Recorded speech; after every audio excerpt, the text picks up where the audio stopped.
go to Tim Buckley, who's over there in Greensboro. Hang on, Tim. I got an open. I'm going to roll an open. Here it goes. Ready? Tim Buckley, Chief Meteorologist at WFMY. Joins us, just finished his little weather update there on WFMY Plus, and now he's here with us on the Carolina Weather Group to tell us what you expect to happen across the Triad with this big winter storm that's on its way. Yeah, well, I'm going to go travel over to Sam, and we're going to have Mai Tais and hang out in the rain. That sounds wonderful. That's my plan. But no, it's looking pretty ugly around here. And you know, James, we've talked throughout the last couple of days, of course. There's a lot of areas of concern. And specifically for us, we're more worried about ice than snow. A couple of days ago, like everybody else, it looked like a whole lot of snowfall. But, you do this a while, you live in the Carolinas a while, you kind of speak weather model after a couple of years. When there can be mirages. And so maybe not jumping on those trains of it's a snowstorm or it's an ice storm. And we kind of have been saying it's a winter storm, and we still need to break down the different aspects of those precipitation types. And I think that's been the right approach so far, because we're learning more now that it's probably going to be pretty minimal on the snow side. The trends over the last couple of days, as y'all have probably talked already about, it's going to be a slower moving arrival to the storm for the precipitation. But what's not slow on arrival is the arrival of the warm air above our heads. And we call this the warm nose. You can call it whatever you like. But what it really is a little ribbon of above 32-degree air up between the clouds and the ground. And that's not great, because what it does is it melts a snowflake. And once you melt a snowflake, you can never really get it back. And so at that point, you have two options. It can either fall to the ground and freeze on contact. That's freezing rain, which we are expecting to have some of, and maybe a lot of. I'm still not quite sure how much of that we're going to have. Because the other option is that you can refreeze it into a sleet pellet. And the temperatures here are going to be so cold, upper teens, low 20s, that it might just be cold enough that we get a whole lot of sleet and not quite as much rain or freezing rain. So those are all options that I still see as on the table. But kind of what we're advising people is, the storm's coming. There are still people asking, is it going to miss us? There's no way it's going to miss us. Even if you don't get snow, ice is still bad. It's funny, because we for a while have kind of considered us, if you look back climatologically, we've kind of considered our part of the state and our part of the eastern U.S. as a bit of an ice storm capital or a freezing rain capital. It's been a long time since we've had a big one. And so that's out of a lot of people's memory, particularly if you've moved into the area within the last 10 years. So I think it's hard for folks to realize that ice does happen here. And when it does, it can be really bad. And so there's probably a lot of trees that haven't been tested by weighing down of ice as well. So there really could be a big impact. Either way, it's going to be a big impact. If there's more sleet, it'll be more of a big impact on the roads. If it's more ice, it's going to be more of an impact to the power grid.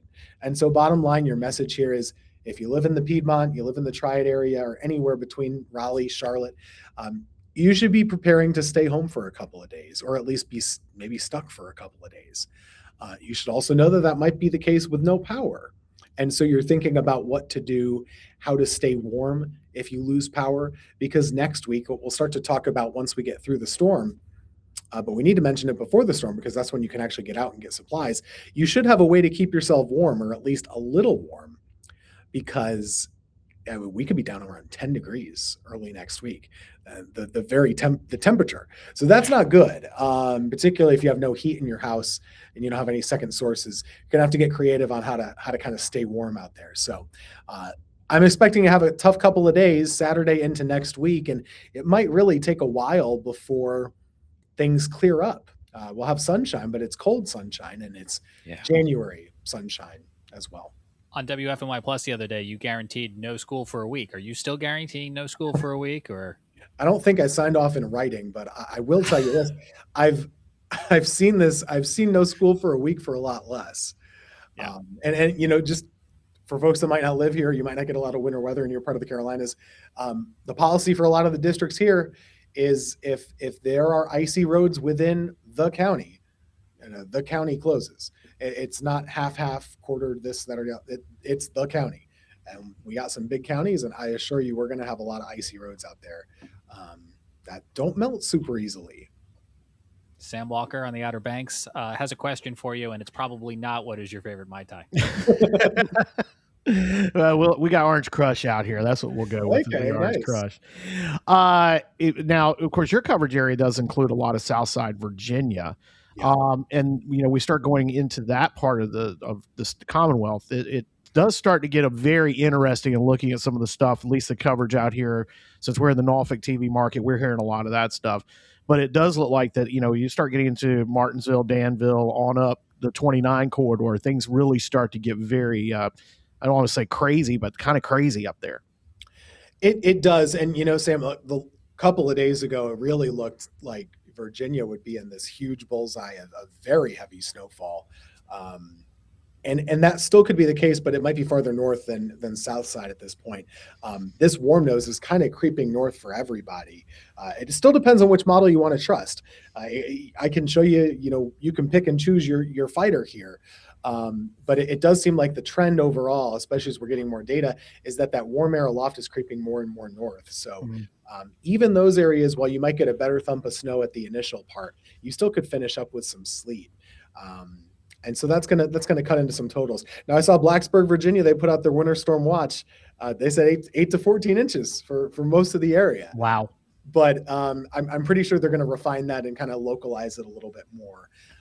I don't expect that for the North Carolina border specifically, but that's a cheat code that Tim just gave. If you are looking for a snowfall accumulation, it's inside the winter storm watch for your area right now. That's right. But Tim, when are you going to put out your first map?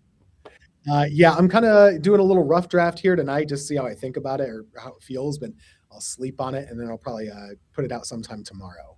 Okay. So we'll look, where can we find that tomorrow, which will be Thursday for anybody who's rewatching this later? Well, on WFMY Plus and WCNC Plus, of course. Yeah, there's a great show at 6:30. That James is apart from that, of course, if you're in the Triad area, you can find us on TV. If you don't have cable, that's okay. Literally, you probably have a TV that has Roku on it, Fire on it, maybe Apple Stick, whatever you use. You can search for WFMY Plus. You can plop it on there. We're also doing weather cut-ins on the hour until the end of the storm. So we are going to be with you, maybe more than you would like. These people here, I think you're safe. They'll take all the Tim Buckley they can get. Yeah, so hopefully, we're going to be there. Hopefully people check you out there, WFMY, and people stay tuned for the rest of our whole show as we continue our round robin. Thank you, Tim, for your time tonight. Thank you, everyone there at WFMY. Stay safe. We'll talk to you again soon. All right. Thanks, guys.